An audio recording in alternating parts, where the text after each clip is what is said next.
So as we transition into the roll man in these ball screen situations, we're first going to start off with some positives. So how about Josh Jackson, Luka Garza here? Great job, Josh, giving it up early and making a nice pass through traffic. And then Garza does a great job catching the ball in traffic. And we've talked about this with him. It's not going to be a high riser. It's not going to be lobs, but can he do a good job catching those passes and then finishing in traffic in crafty situations?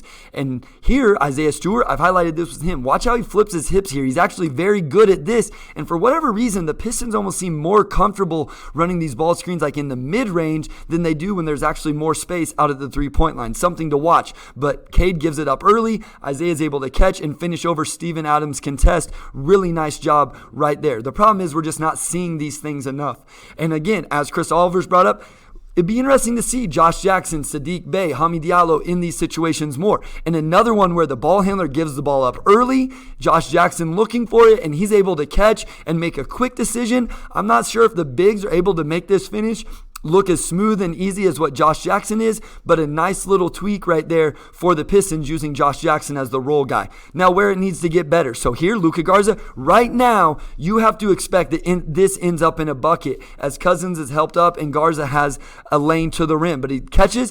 And you have to expect your big to, at the very least, get to the free throw line on that. And I'm not just saying Garza. I'm not sure that Isaiah Stewart does. Maybe Trey Lyles. The other thing, the jumpy jump guy. This should be a lob and a dunk. Most NBA teams are throwing this up. Most ball handlers are throwing this up, and the roll guy is going to rise up and finish. But that's not what Trey Lyles is able to do. And so they don't get that, and then they end up with the three-pointer contested from the corner. So think about what these possessions end up being instead of what they could have ended up being.